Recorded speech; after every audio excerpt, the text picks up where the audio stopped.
Hello Gemini, Sun, Moon, Rising, and Venus signs. Kamusta kayo? Sana po'y nasa mabuti kayong kalagayan. Welcome back po sa Star Tarot.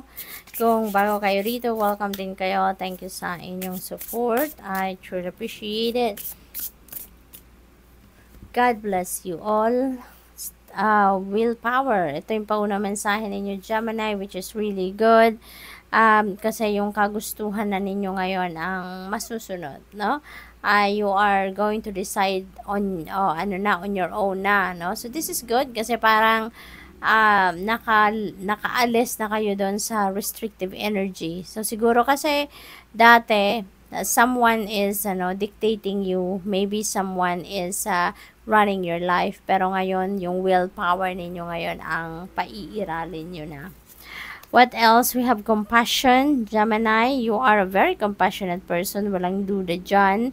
At maaring ngayon, your compassionate heart, is again, will be on display. Kasi maaring may mga taong lalapit sa inyo dito at nangangailangan ng inyong tulong, nangangailangan ng inyong emotional support, nangangailangan ng financial help, or any kind of assistance from you, no? At muli, no, magiging compassionate kayo.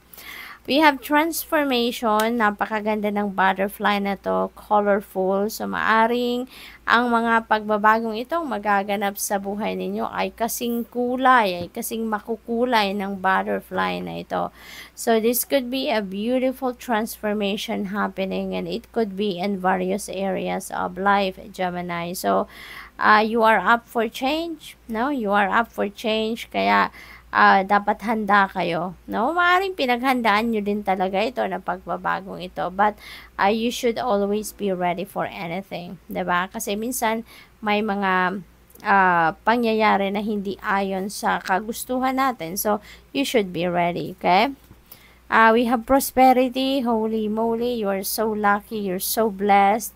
Uulan ng pera, no, sa inyo, Gemini. Kung nakikita ninyo ang card ng malinaw, yung mga bilog-bilog na yan, na gold, na galing sa taas, that's gold coins. At this represents you, yung babaeng ito. So, parang abot kamay mo, no, yung mga perang ito, yung mga gold coins na to. So, most likely, Gemini, ang lapit mo na diyan sa perang yan. So, siguro nga, na-receive mo na ang iba niyan, maaring unti-unti ang pagdating ng kasaganaan na yan sa buhay ninyo, at maaari ngayon baka totally ini-enjoy nyo na yung prosperity and abundance and financial freedom, no?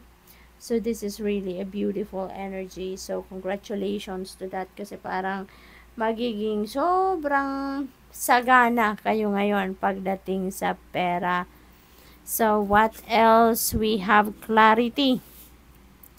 Also, maybe you're seeking for clarity of mind, at maaaring kung ano man yung hinahanap ninyo, ayan ay nahanap nyo na sa ngayon, yan ay nakita nyo na, no? Gemini, maaaring natagpuan nyo na kung ano man yung hinahanap ninyo, or maaaring narinig nyo na kung ano yung gusto ninyong marinig, kaya nagkaroon na kayo dito ng kalinawan sa inyong isipan, no? Kung ano man yung guidance, ano man yung enlightenment, clear direction that maybe you are seeking or you are looking for, maaaring nandiyan na, nahanap nyo na, so which is really good. What else? We have dreams. Ayan. So, you know what, Gemini? You're divinely guided. Okay? You're divinely guided. Maaari din yung clarity na to nahanap ninyo through your dreams. Kasi, pinapadalhan kayo ng universe, no? Ng guidance, information, inspiration. Hindi lang through your intuition, but also through your dreams. Kaya maaring meron kayong mga panaginip lately, no? Na parang may sa pagkakaintindi ninyo, parang merong ibig sabihin ito, because it is indeed a guide para sa iyo. Kaya importante na kapag naalala nyo pa yung mga elemento ng inyong panaginip, no, the previous night, pagising ninyo, isulat nyo po yan sa papel, ano, at i-google ninyo, i-search ninyo sa Google and even dito sa YouTube kung anong ibig sabihin, anong mga symbolism ng mga elemento na nakita ninyo sa inyong panaginip, because that could be your reference, no? That is your guide para matulungan kayong magkaroon kayo ng kalinawan sa inyong isipan, or matulungan kayo sa pag-navigate ninyo ng inyong mga sitwasyon sa ngayon. Okay? So, kukunin natin ito, alright, at saka yung bumaliktad. Alright, so, yung angel number 8888, ito, personal power, tapos merong willpower. So, diba, talagang kayo ngayon na magiging boss na ng sarili ninyo, so which is really good. Sabi dito, there is material and spiritual abundance coming your way. So, napakaganda. There is wealth. So, talagang since we have prosperity card din, so maraming pera talagang paparating sa inyo. Resources, no? Magkakaroon din kayo niyan.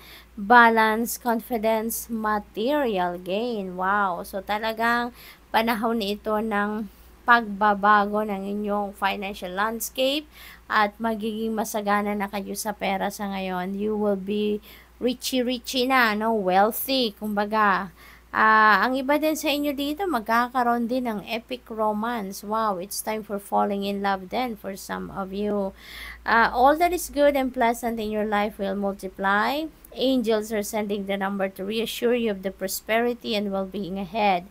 Your surroundings will treat you with admiration and respect, so use it for the greater good. Ang next angel card ninyo is 2323. Sabi dito, there is some truth you're resistant to accept over and over again. So, siguro hindi ninyo to matanggap na katotohanan ito. Maybe, you are denying it, no? Dinideny ninyo yan sa sarili ninyo, hindi ninyo kayang tanggapin, or siguro hindi ninyo tinatanggap for some reason, baka hindi ninyo maintindihan. 'Di ba? Parang totoo nga ba to? Pero parang hindi, no? Alam mo yun, yung parang hindi kayo sigurado about it, kaya might as well dead mahin, 'di ba? So, maaring gano'n ang ganap ng iba sa inyo dito. Pero, nandyan siya, pabalik-balik, no? Ang impormasyon na to or sitwasyon na to. Sabi dito, until you're tired and restrained beyond depression, it takes a decision to live life for yourself. Life is all about passion, then you make a change and the world around you follows. Kaya nga yung personal and willpower ninyo ngayon is on display, no? Kasi parang pinapatunayan ninyo ngayon sa sarili ninyo na kaya ninyong tumayo sa sarili ninyong paa. So, good luck, Gemini. That's all I have for you for today. Thank you for watching. Love and light. Namaste.